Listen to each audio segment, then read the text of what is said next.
Everybody knows that Intel has the single-core performance crown. Well, at least for the next couple of weeks until the next-gen Ryzen CPUs come out. This video was pretty badly timed, but I'll do a follow-up comparing Ryzen 5000 to 10th gen if there's enough interest. But anyway, I was curious to see what kind of real-world implication this single-core performance crown has, and to do this, I'm gonna test it in the most stupid way possible. Basically, I'm gonna tase both of these processors in the prostate. I mean, switch off most of their cores and see what happens.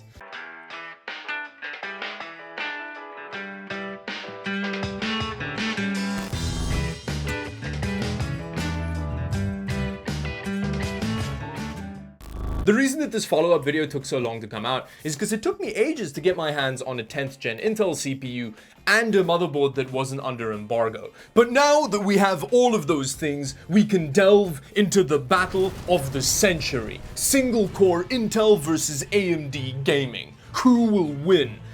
The results are actually really weird, but we'll get into that a bit later. First off, for that AMD video, I did some scaling tests going down from 4-core performance all the way down to 1-core gaming performance, and for the Intel chip today, we're gonna do a similar thing. Considering the fact that we're using an i9-10850K for the Intel side, I'm actually going to start off with the gaming results at 10 cores and 20 threads, where the CPU absolutely kills it. With 1080p gaming, it's real fast. You're seeing good results between all three games that I tested. I just used 3 for the performance scaling, and then we'll have a look at as many as we can get running for the single core results. But then when you turn off hyper-threading on the Intel CPU, it makes no performance difference. You've still got 10 cores, which is a lot for gaming, so the results are really good. After that, I jumped straight down to 4 cores with no hyper-threading because I was way too lazy to test every single core configuration. And at this point, there was a small performance difference with GTA 5 and Rainbow Six, but it's not massive. The most kind of visible difference was the 1% and 0.1% load changes, so the games did become a bit more stuttery. After that, I went straight down to 2 cores, again, because I was lazy, but we'll see later on that I really needed the time for the single core tests.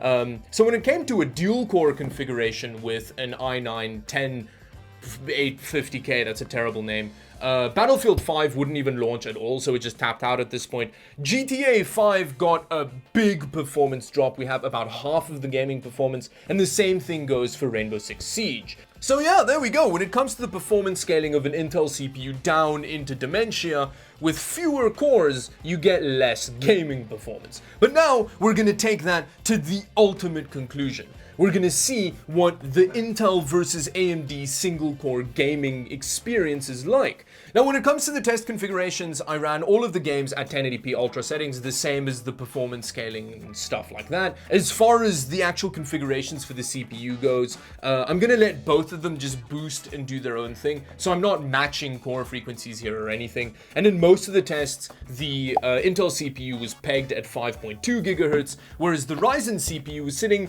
at between 4.3 and 4.4 gigahertz. So there is a big core frequency discrepancy between these two. So it'll be interesting to see how this goes for the poor little seemingly disadvantaged AMD CPU in this situation.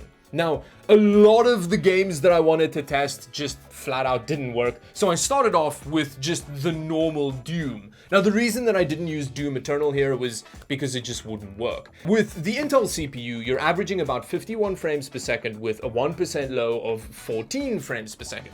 It's actually surprisingly playable. Now, bear in mind, Doom was kind of the only game that was playable on 1 core with this CPU, but still, that's fairly impressive.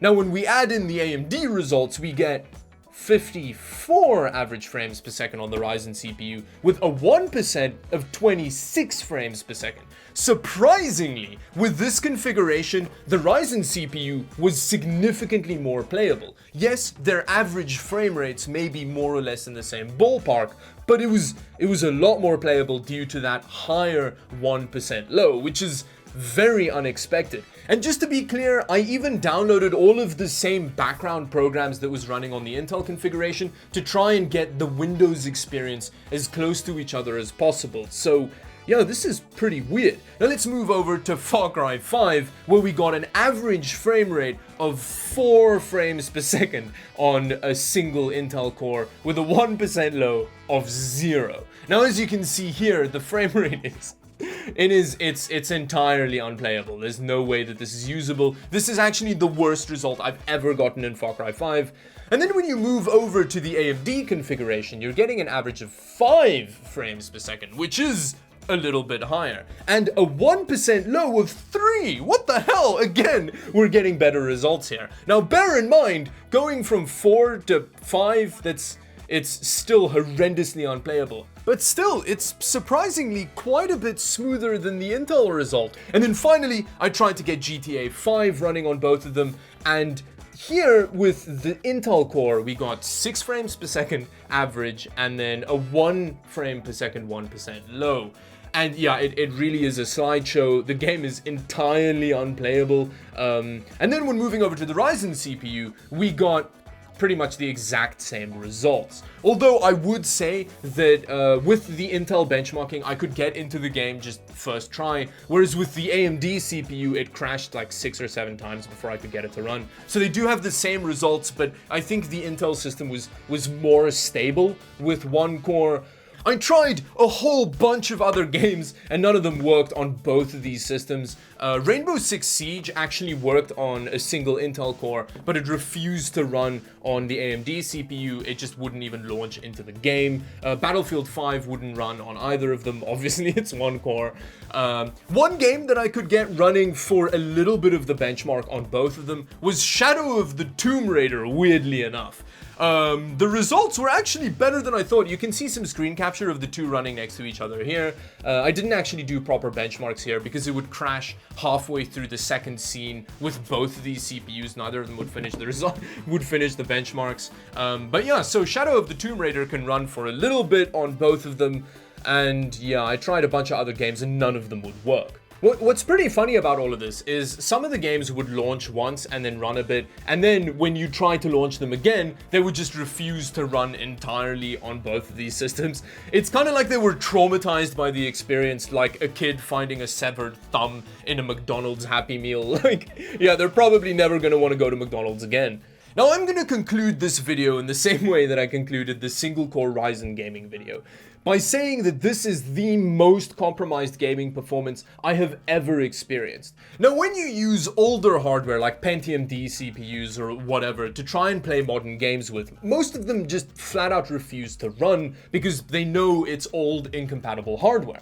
But these games recognize the 10850K and the 3700X as being CPUs that they should work on. So they try really hard to work, but then you get these unbelievable frame drops, and it's just such a terrible experience. I would actually recommend that you just give your CPU dementia just to experience it, because it's terrifyingly bad. This testing, like on the paper here, these last 6 results, 3 games between 2 systems, took me 2 10-hour days to get. That's just how bad the experience is using these systems. I mean, Windows basically doesn't work. Steam crashes constantly. It is a ridiculously bad gaming experience that I kind of think everybody should just see, because it's quite easy. It's quite easy to switch off all of the cores on all of these. So after all of that, comparing the gaming experience between a single Ryzen 3000 core and a single 10th gen Intel core,